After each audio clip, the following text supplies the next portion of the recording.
সানিয়ার আগে আপনি মগবাজারে ছিলেন, এখন মিরপুরে আছেন। আপনার পিছনে এখনো অসংখ্য লাইন দেখতে পাচ্ছি সিএনজি চালিত যানবাহনের। সবকিছু মিলিয়ে ভোগান্তির চিত্র কেমন দেখছেন আপনি? জি, আমি এখানেও অবস্থান করছি প্রায় ১ ঘন্টার উপরে। এখানে যারা সিএনজি এবং ব্যক্তিগত যে গাড়ির চালক রয়েছে তাদের সাথে কথা বলছিলাম। তারাও একই কথা জানিয়েছে।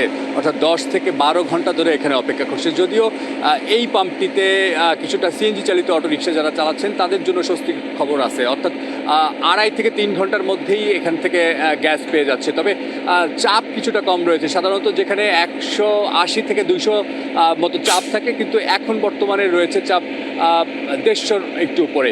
একই সাথে আপনাকে হিমাদ্রি জানিয়ে রাখি যে এই অঞ্চলটিতে যে আশেপাশে যে ফিলিং স্টেশনগুলো রয়েছে সেই সব ফিলিং স্টেশনগুলোতে কিন্তু চাপের পরিমাণ খুবই কম। ফলে কেউ কিছুক্ষণ পরই তাদের গ্যাস দিতে হচ্ছে। বিশেষ করে বিপাকে পড়ছেন যারা সিএনজি চালিত অটোরিকশা এবং ব্যক্তিগত যে গাড়িগুলো চালিয়ে যারা জীবিকা নির্বাহ করে তারা বিশেষ করে বিপাকে পড়ছে। আপনাকে জানিয়ে রাখি হিমাদ্রিরা যে ঠিক কিছুক্ষণ আগেই এক ভারী বর্ষণ এখানে তৈরি হয়েছিল। সেখানে দেখেছি যে যাদের গ্যাস একদমই শেষ পর্যায়ে বা শেষ হয়ে গেছে তারা কিন্তু সেই বৃষ্টিতে ভিজেই তাদের গাড়িটা সামনে নিয়ে আসছে।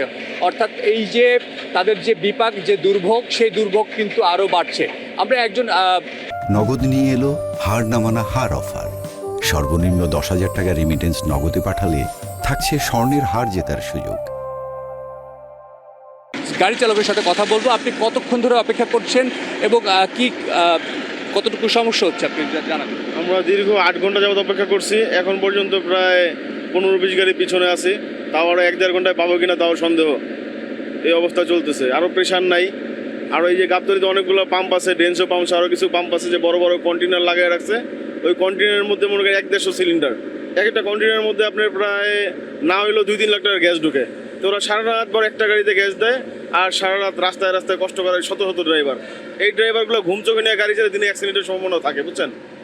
শুনছিলেন রাহা, এরকম আরও অভিযোগ আমরা পাচ্ছি। তবে আমরা দুটি ফিলিং স্টেশনে পরিদর্শন করেছিলাম, তবে সেরকম তথ্য পাইনি। তবে বিভিন্ন চালকরা তারা জানাচ্ছেন যে এরকম করে সিএনজি যে গাড়িগুলো রয়েছে সেই গাড়ির মধ্যে তারা সিলিন্ডারবাহী যে সিলিন্ডার রয়েছে সেখানেই তারা গ্যাস ভরে নিচ্ছে, যার কারণে দুর্ভোগ অনেকটা বাড়ছে। এরকম অনেকেই অভিযোগ করেছেন, অনেক চালক অভিযোগ করেছেন। একই সাথে জানিয়ে রাখি যে দারুসালাম এবং মিরপুরের আশেপাশে যে এলাকাগুলো রয়েছে, বিশেষ করে কলকারখানা এবং যে বাসা বাড়িগুলো রয়েছে সেখানেও তীব্র সংকট রয়েছে গ্যাসের। তো হিমাদ্রি রাহা, এই ছিল আমার কাছে সর্বশেষ তথ্য।